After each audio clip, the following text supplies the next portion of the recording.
Hello, embedded system lovers. Are you new to electronics or embedded systems?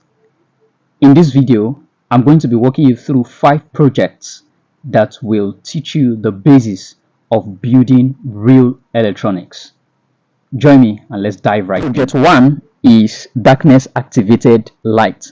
This project teaches you how to use a light sensor and a voltage divider to detect darkness, plus how you can use a transistor to act as a switch in a circuit.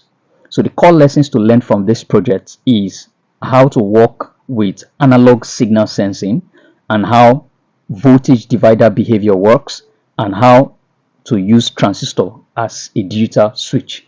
So here is a schematic diagram for the darkness activated light. Project 2 is PIR proximity sensor. Here you learn how to detect objects with infrared light and how to use an operational amplifier as a comparator to turn on a continuous signal into a digital one.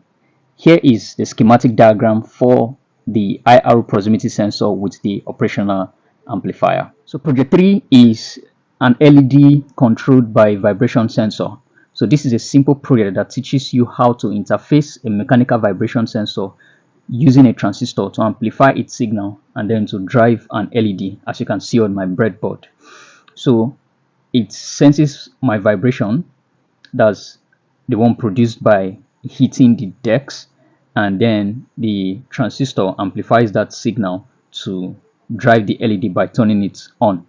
All right, so the core lessons to learn from this project is how to interface sensors with transistors and how to amplify and condition sensors output, and then how to use input thresholds. Project 4 is to build a simple water level indicator, and this project is great for learning about digital input logic and how water conductivity can be used to control outputs like LEDs, as you can see on my screen.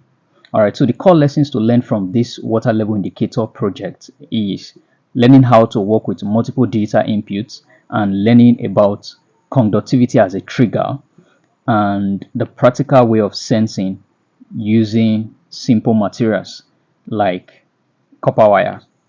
And here is the circuit diagram for the water level indicator. Still the same circuit diagram, but this one comes with an alarm. Finally, project 5, PIR Motion Sensor Controlled LED. And this is a motion detecting project that shows how PIR, passive infrared sensor, outputs a digital high when it detects movement, and it's perfect for smart lights and alarms. So the core lessons to take from this project is on PIR motion detection basis, to learn the basis of PIR motion detection and to interpret high or low digital output signals, and how to build real-world embedded systems through the concept of this PIR motion controlled LED. And here is the schematic diagram for the PIR motion controlled LED. Like this video, subscribe for more tutorials, and let me know in the comments what project you would want me to cover next. Please click on the like button and subscribe to my channel. Thank you and bye bye.